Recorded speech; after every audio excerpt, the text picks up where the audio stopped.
Gente, mais um programa do Painel Feminino, programa feito para você, mulher, para você ter voz, você que atua em tantos segmentos e precisa mostrar o seu trabalho. A gente volta já já, fiquem por aí.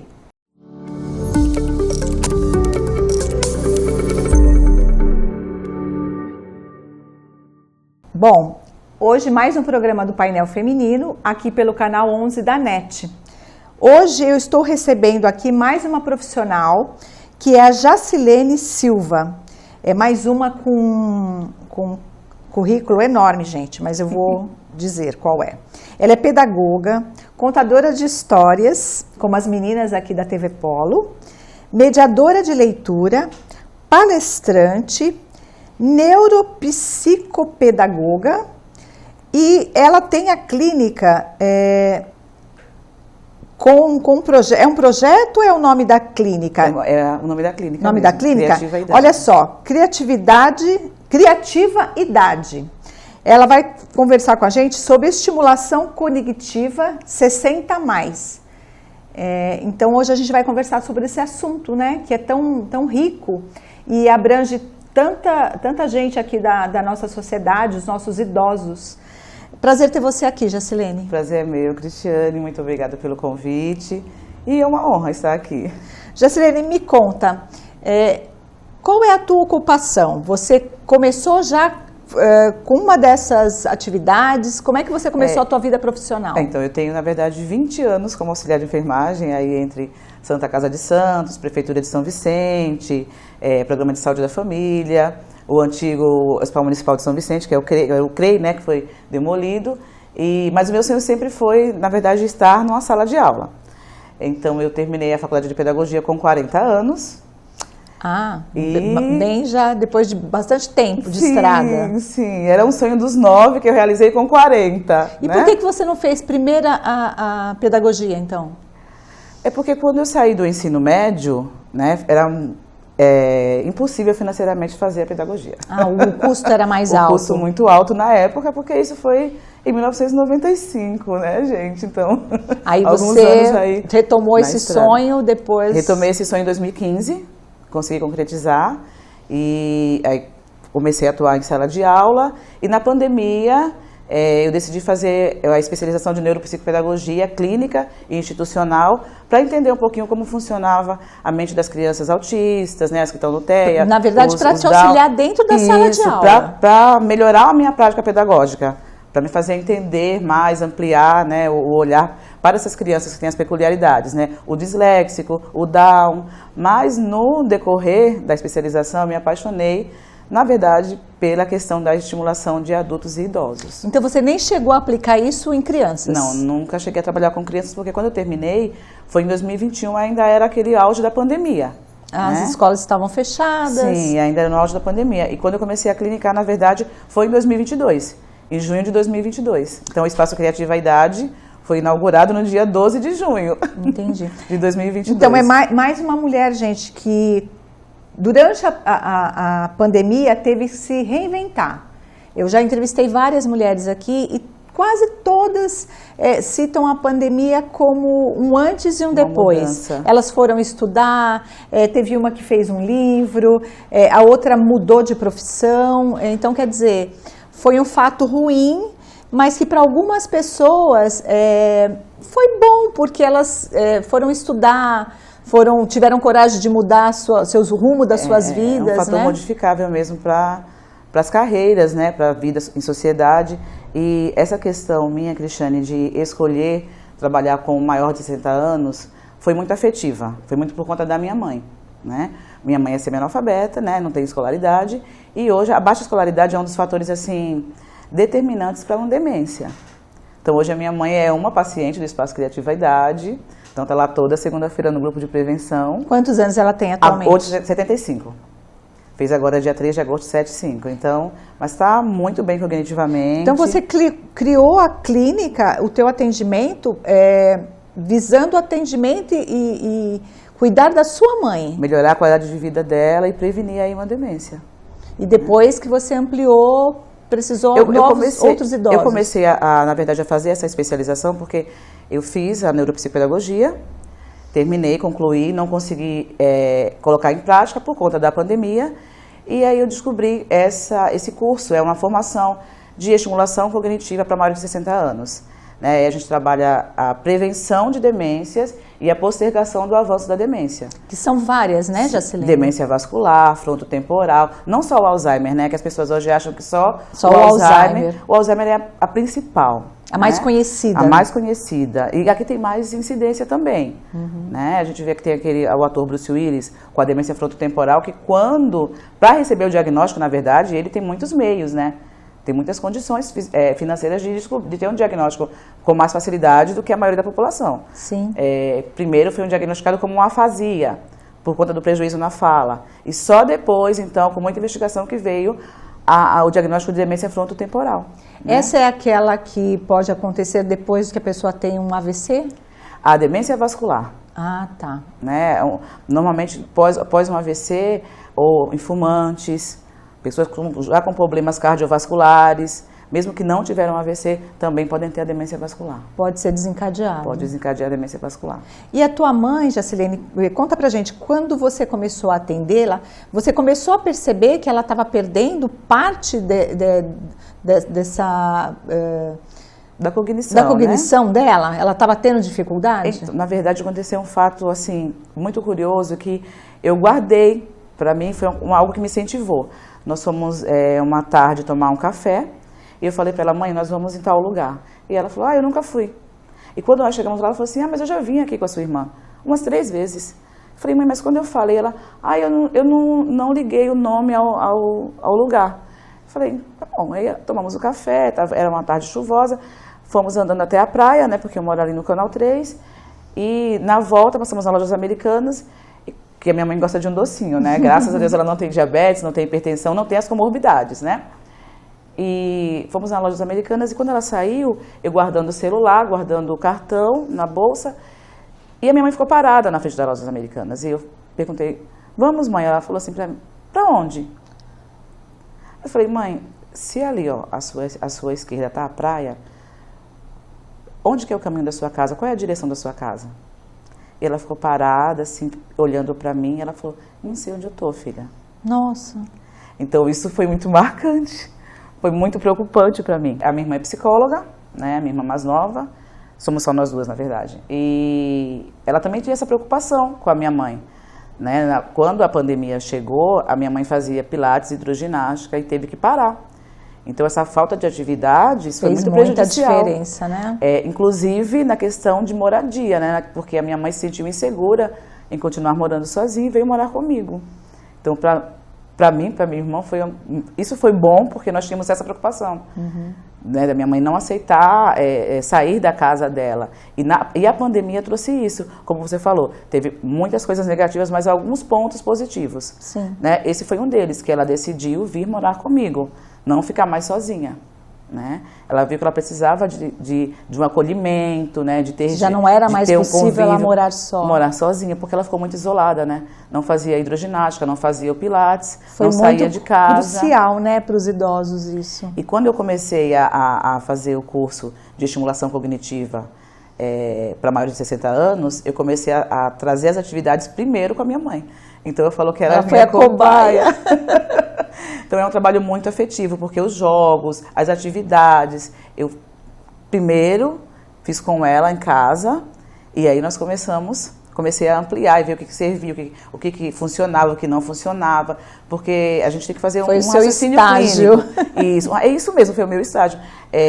Toda atividade que eu aplico no consultório, ela tem que ter um raciocínio clínico. Né? Como um raciocínio clínico?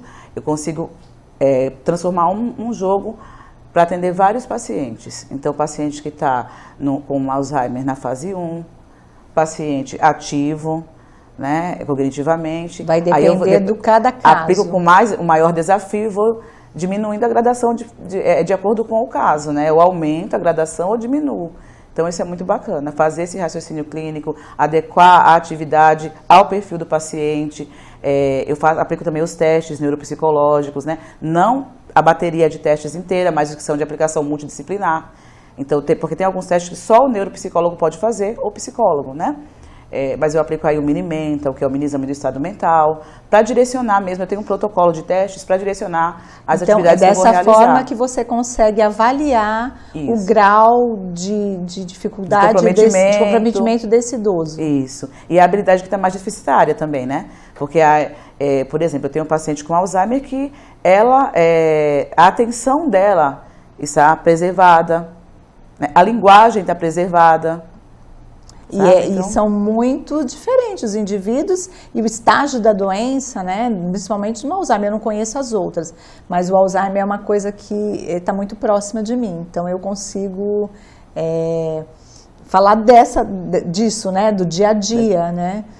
E saber que são diferentes, as pessoas têm sintomas diferentes. Sim, sinais diferentes, né?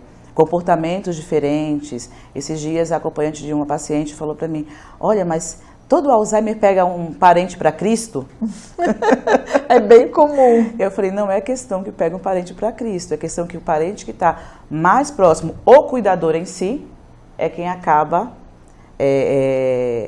acarretando no paciente com Alzheimer a vontade de confrontar. Porque o cuidador em si é aquele que vai dizer, é hora de tomar banho, é hora de comer, dizer o que ele não quer você precisa ir para academia, tomar você precisa fazer atividade, você precisa tomar medicação. E por isso que aí isso gera o confronto e o idoso com Alzheimer ele vai acabar tendo realmente uma antipatia por aquele cuidador, e uma simpatia por quem acaba acolhendo mais, né? Que talvez não esteja tão presente, né, no dia a dia, né? Quem sabe. E, bom, a gente vai para um breve intervalo e a gente já volta para continuar conversando sobre o assunto. Internet fibra ótica de qualidade é aqui. Planos de internet de 100, 200, 300 e 500 megabytes. Planos completos de internet empresariais e industriais. Telefonia fixa nacional ilimitada. Benefícios exclusivos como filmes, séries e cursos a partir de 200 megabytes. Suporte técnico 24 horas. Aplicativo para Android e atendimento especializado. Contrate agora. Manalink, soluções em internet. De volta para o segundo bloco do painel feminino. Vamos continuar aqui conversando com a Jacilene. Tem muito assunto ainda, gente. Jacilene, como que o cuidador, o parente, o filho, enfim, o familiar, ele pode perceber que aquele idoso está com algum problema e está precisando de ajuda? Cognitivo. Normalmente as pessoas falam sobre o esquecimento, né? É o principal? Um dos principais é o esquecimento. Não só o esquecimento, e aí a gente tem que observar num plano global.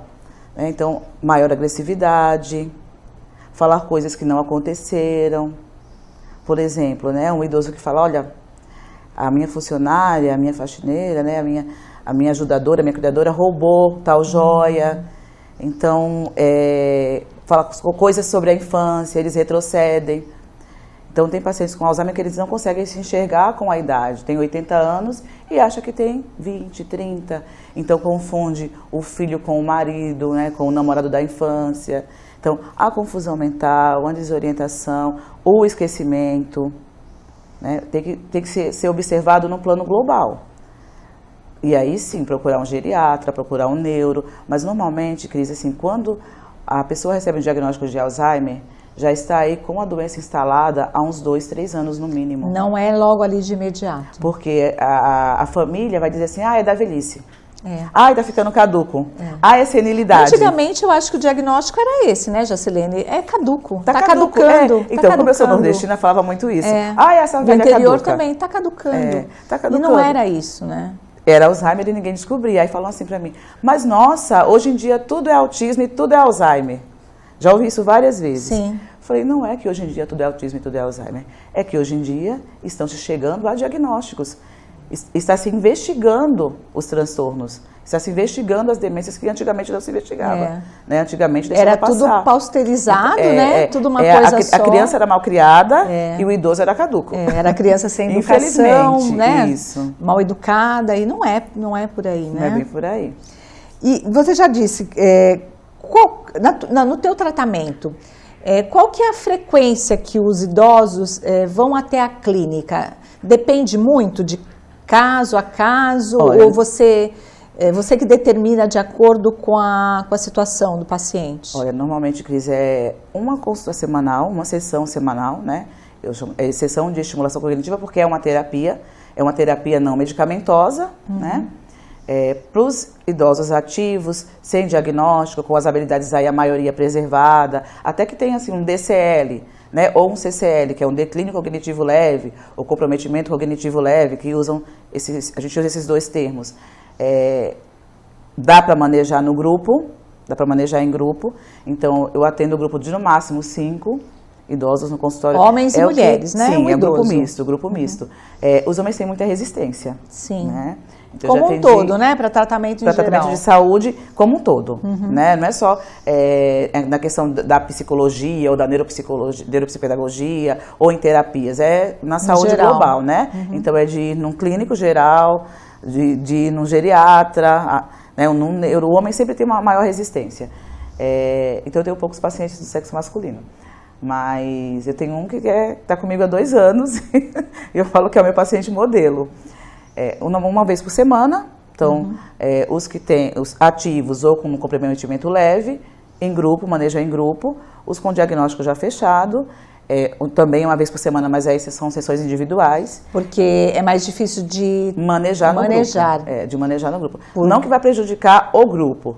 Pode prejudicar também o paciente com Alzheimer. Ah, tá. Ou o paciente com outra demência. Ele pode se incomodar.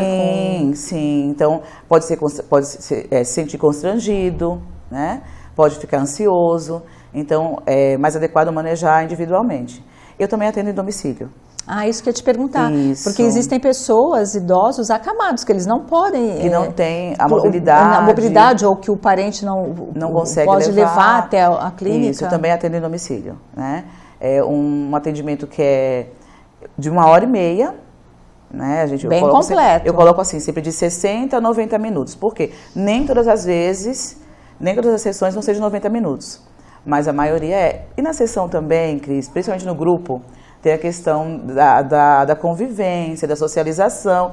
E no consultório nós temos um cafezinho, um chazinho, uma bolachinha, um evento, né? Sim, elas falam, quando não tem, ficam ansiosas, né? Então, assim, teve um feriado no dia da sessão. Vai então, repor. A ansiedade, normalmente eu acabo repondo em outro dia da semana, porque eles ficam... Isso vai fazer bem para eles, saudade. né? Então, é assim, no momento do chazinho, as sessões funcionam assim, Cris. Não sei se você ia perguntar isso, já vou me adiantar.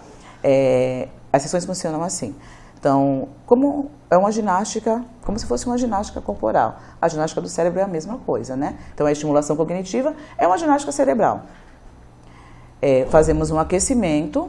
Então, eu começo sempre com uma leitura, um poema, uma música, uma história, sabe? Um vídeo. Então, faço um aquecimento. Né? Eu explico, hoje eu trabalho na verdade assim, eu faço um círculo das habilidades. Então, uma semana a linguagem, outra semana a visopercepção, como carro-chefe, né? Como principal. E puxa todas as outras, né?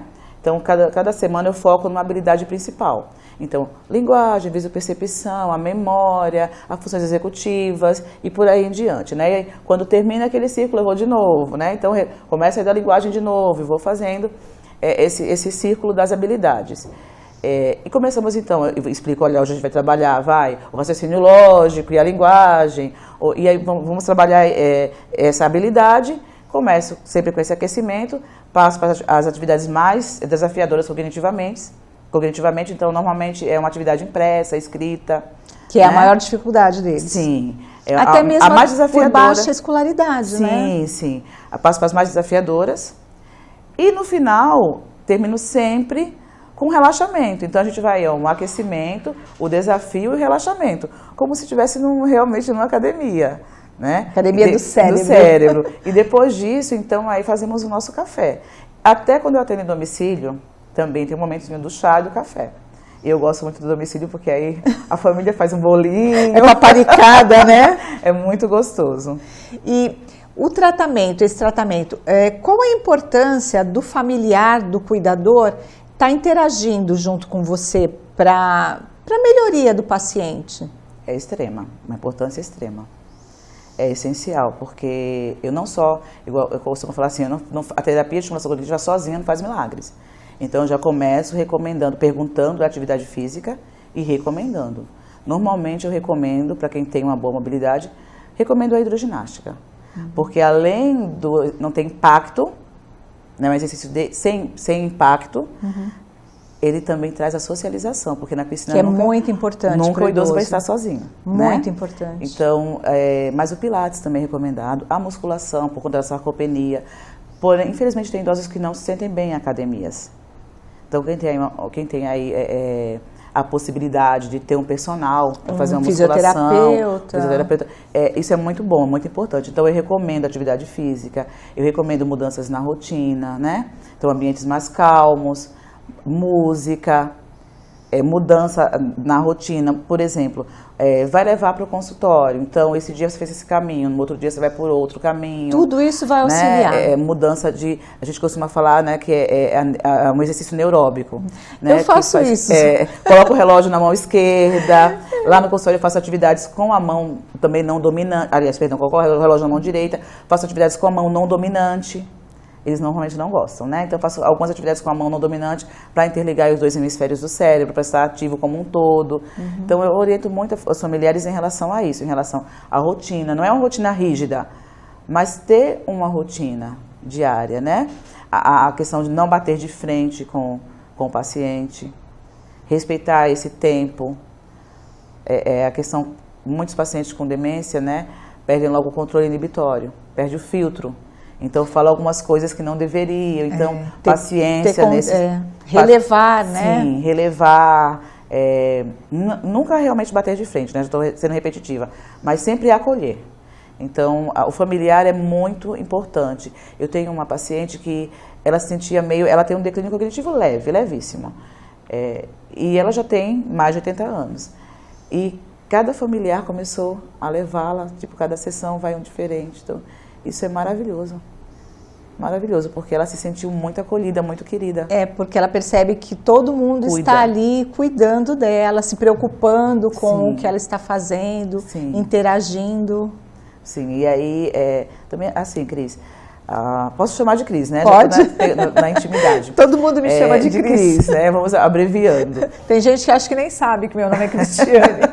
Então, pacientes que chegam no consultório, no pós-Covid, né, por conta também da idade do pós-Covid e ter ficado preso em casa, chegam no consultório totalmente inseguros, não conseguem conversar direito, não conseguem interagir, não sorriem muito, né, tem algumas confusões, esquecem de algumas coisas, né, de nomeação de objetos, perdem a praxia de viver mesmo em sociedade.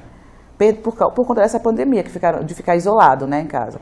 Então, chegar no consultório, começa a socializar, a escutar um poema, fazer uma atividade, um jogo, e vai se soltando e vai voltando, aquela alegria de viver. Então, eu falo muito que a estimulação cognitiva em grupo, ela ajuda muito essa questão, né, da depressão, da ansiedade, do voltar a conviver com o próximo, a socialização.